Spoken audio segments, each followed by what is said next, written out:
If I may, Rep. Holvey, I think one of the things you've pointed out that's really critical is the private-public partnership piece of this. And I think one of our recognitions here is that this is not all a public issue either, and it's not just healthcare. There's other fields, too, where you have people, either because of the nature of the work, the physical demands, et cetera, that are highly skilled, but at a point in their lives where they could potentially teach others and would even prefer to do that. So I think there's opportunities along there. Some may have been already presented to you in some other conversations in the past to try to take a closer look at that.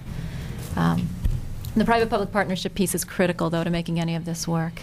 And as we talk about increasing the visibility of these jobs and filling the demand side of the pipeline, I think the challenge is not just in healthcare, but in many fields, the loss of skilled educators who are ready to go ahead and teach those classes, as colleges have had to cut back on courses that didn't necessarily fill in the past. So the capacity piece is huge as part of this conversation.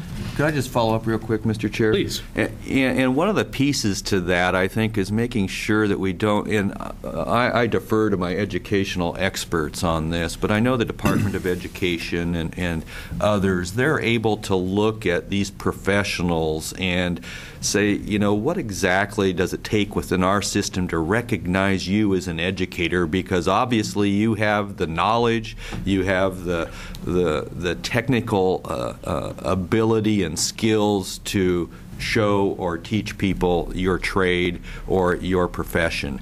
And I think there needs to be some, and maybe not, maybe it already exists. I know it does to some degree, but I think that our educational community needs to be more proactive at recognizing these professionals and getting them into a position where they can actually provide those educational services. Thank you. Kevin.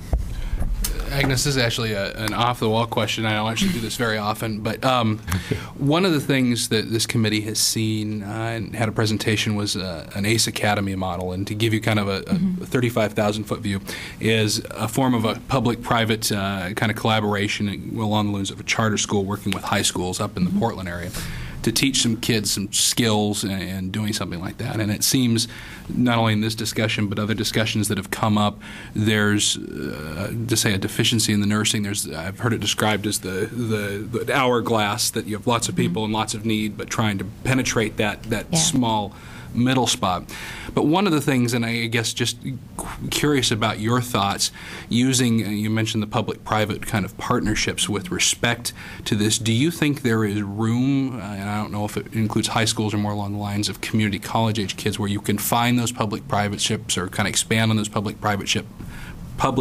and private partnerships to get either in the high schools and the college to really start building and expanding that bottleneck so that things, especially where we're at now, I mean, can you give us some comments with respect to that? Sure, and I can't speak specifically to the example that you have provided because I'm just not knowledgeable about it. However, Oregon, over the last 5 years plus, has seen a proliferation of private-public partnerships, what we often call sectoral partnerships or cluster partnerships. They've been referred to also, depending on whether they just focus on one industry sector or whether they focus across industry sectors. I know that every workforce region in the state has these partnerships and I believe through this committee in the past and others, some initial seed funding was also provided to bring some of these partnerships to greater fruition. Because one of the challenges in these partnerships always is having the resource to facilitate and coordinate those. What you described, though, really, in some ways, if you think back to your labor and industry partnerships, your JTACs, et cetera, I mean, some of those kinds of pieces also are very clearly along the same lineup. So we have a history of those. They've been expanding. They've been growing. Some of the work with Manufacturing 21 and other groups has also expanded the reach of some of those partnerships. And at the federal level, the Workforce Alliance has been working on a sectors bill, which is specifically designed to try to bring resources to help foster and grow those partnerships. Because as you realize, when you get industry and education sitting at the table, you need to do some translation often. We speak different languages. There's challenges about how you translate what industry needs into what actually happens in a classroom, and then how do you put the systems together to package it up. And so I think there's a critical piece there, which is really the coordination piece around those that allows all of this to come together and really leverage what all of the partners can bring to the table. So Kim can speak more to Oregon examples. Kevin, thank you, Chair Witt. I also want to give an example, too, where, again, that sort of sectoral public-private partnership has worked extremely well, and we're mid-process through this. We have a federal grant here in Oregon through the Department of Labor for the WIRED initiative, which is supporting advanced manufacturing. It's 4 community colleges, Clackamas, Chemeketa, Mount Hood, and Portland Community College, and 4 workforce investment boards. And the regional steering committee that oversees the work and guides the work of how we will implement and using those federal dollars, leveraging college resources, and actually helping to save state resources that flow through our WIBs.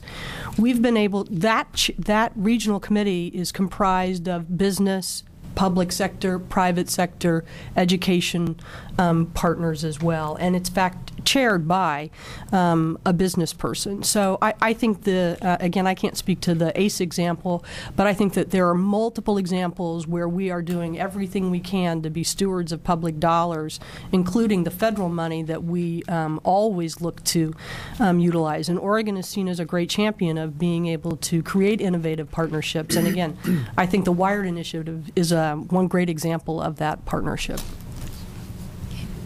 Vice Chair Huffman. Thank you, Chair Witt.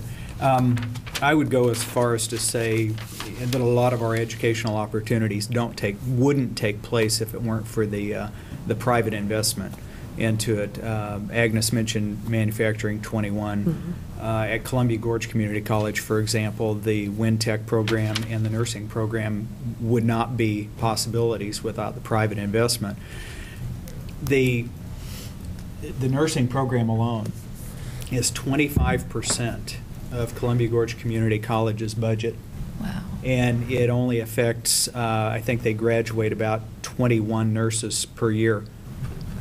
So when you think of the scope of everything they do, and for that 25% of the budget to be focused on 21 graduates is pretty amazing. And that wouldn't take place without private investments from Mid-Columbia Medical Center and all the other nursing facilities and hospitals in the Mid-Columbia.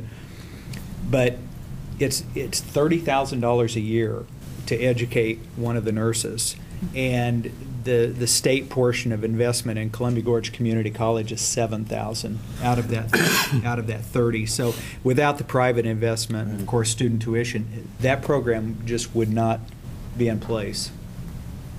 That's how critical the private part of it is.